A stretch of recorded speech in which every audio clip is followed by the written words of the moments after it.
Hello and welcome to Big Scott 35. Very excited for this one. A little tuxedo time, as you see there. SGC return. Actually got it today, back today, which is uh, February the 11th, 2021.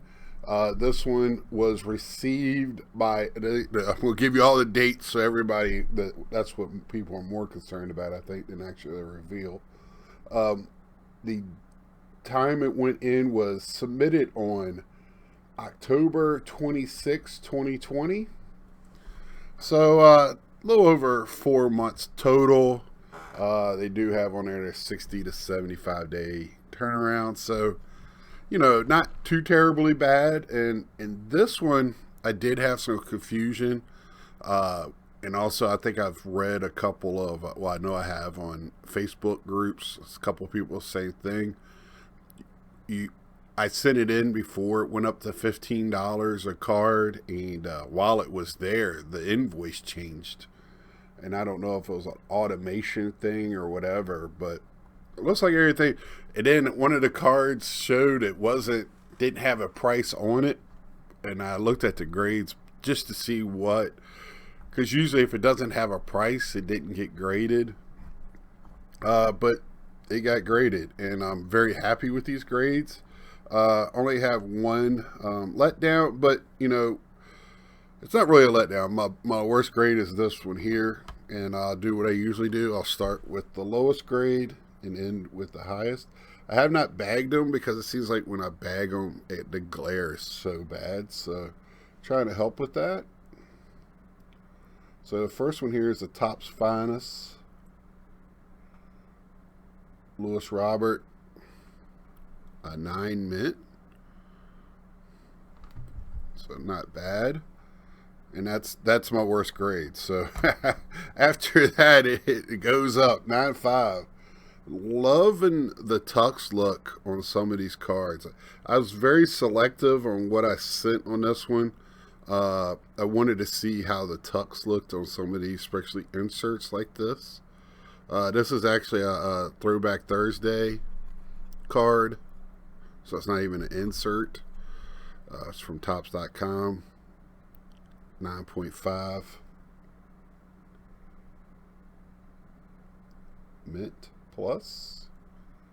Future Star, really 87 look. This is last year's archives. I really love the 74 design. I know it doesn't get a lot of hobby love. I think it's just when I go back into my collection, that's where you see most of my collection start is in 74. I don't have a lot of 70s cards, but that's where it starts. And I got a 9.5 on the 2020 archives of Lewis Robert. Really like that card. This is definitely a PCer. Lewis Robert, for the most part, unless I got dupes, will be PC cards. I collect. I keep saying that.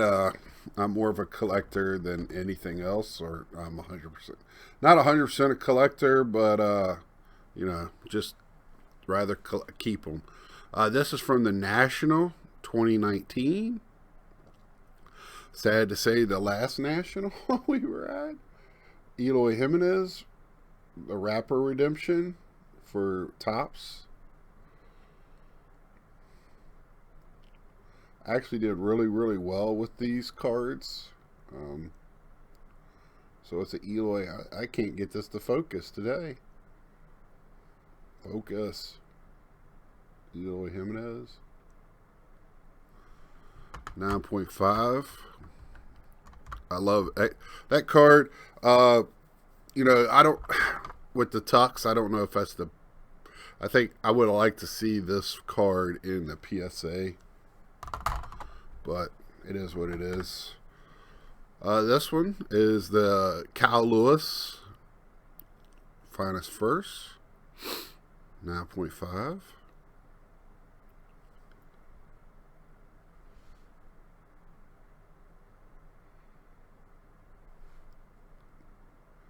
Now that one with all the stuff going on just looks better to me.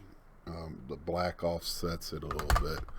Just with these chrome, I don't know why. This just the black on this just doesn't look the best. It's okay. I'm not going to give it away or anything. These I really love. I have a lot of centering issues when I get these. I should really buy multiples like other people do, but I just find it hard just to buy multiples so I could pick one to get graded.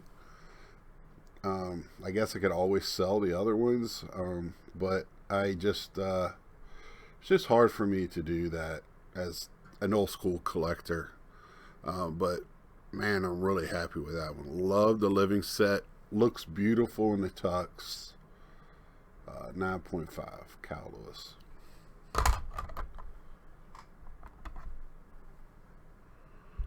Another Kyle Lewis 10 on a base rookie card. And one of the things I do collect are rookie cards graded. Well, even non-graded, I like to have a rookie card and a Bowman first if I can find them. The bigger stars, him being rookie of the year, that's definitely a PC'er. Bo Bichette 10 in the Topps Finest. And the Topps Finest, two things about this card. It's a Topps Finest, so it really doesn't get much hobby love. And it's in a SGC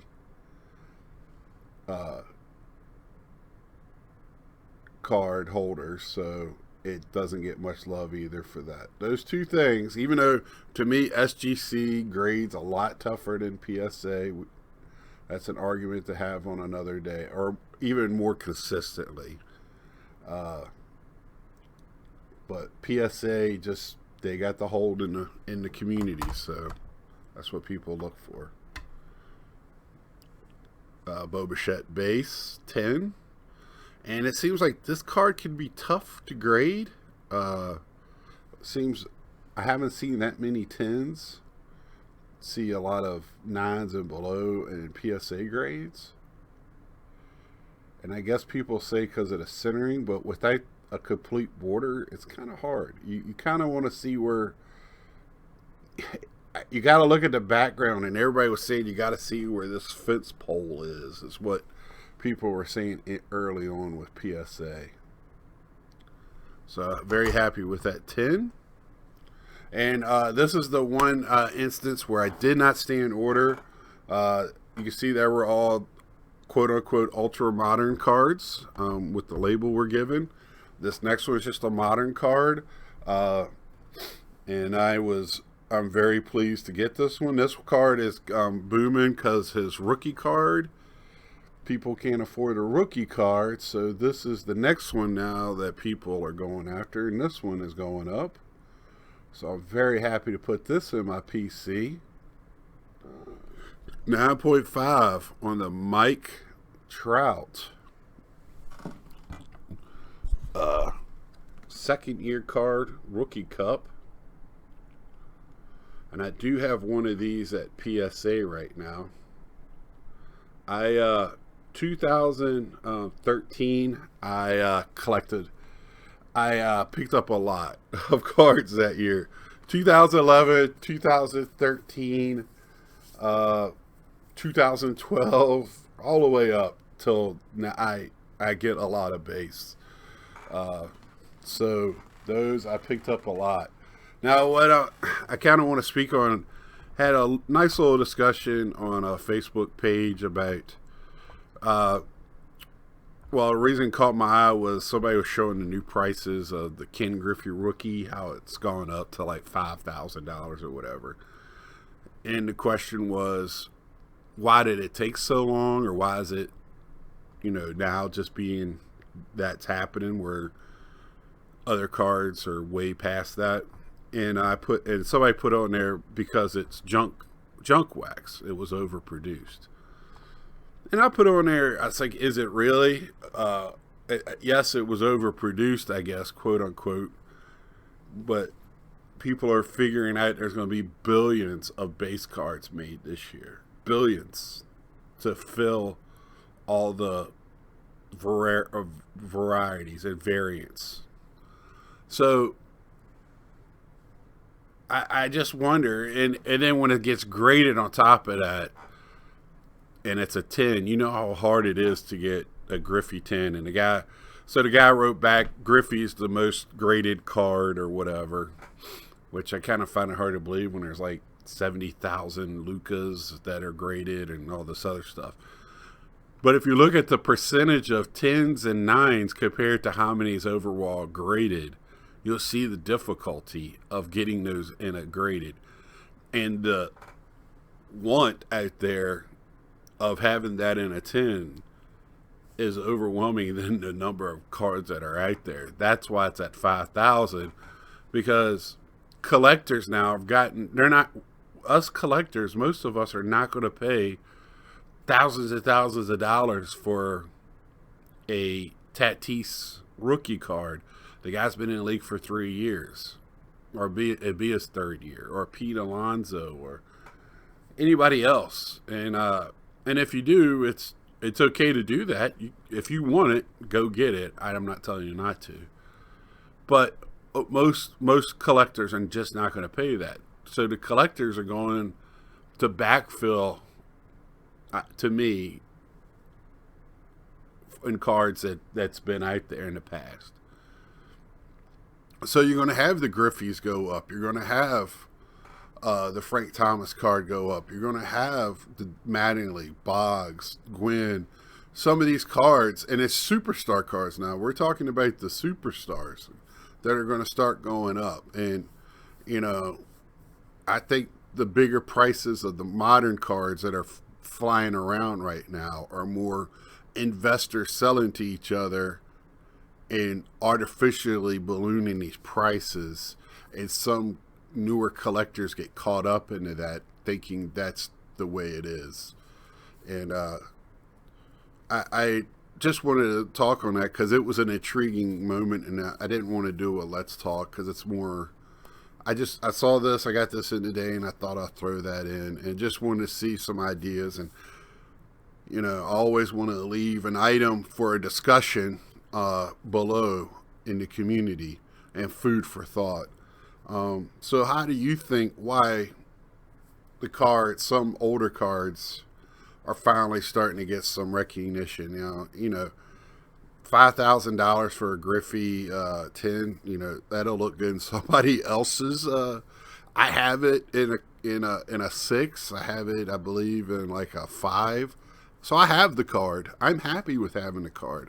I don't need to flex with a 10. And I can't really tell you what's wrong with the 6 that I have. I look at it, it's a beautiful card. You know, do I want it? I would love to have a 10, but I just not going to pay $5,000 for a card. But that's me, and that's where I'm at, and with financially, or just I'd rather take that money and do other things with it. So I just was wondering where everybody else is at on that, or what your feelings are. And they don't have to be 5,000.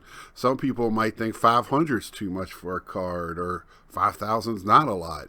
You know, it's all on how you think about it, and where, you know, and all of it is right and none of it is wrong. So with that being said, please leave a comment, like, share, please subscribe. Let me know any of these cards do you like. I'm really digging. Man, this Trout, I'm over the moon with. I've really done well with Trouts. It goes real well. Let me see if I can. I got it sitting right here. I always keep it near. I got this one. Always looks good together. So until next time, see ya.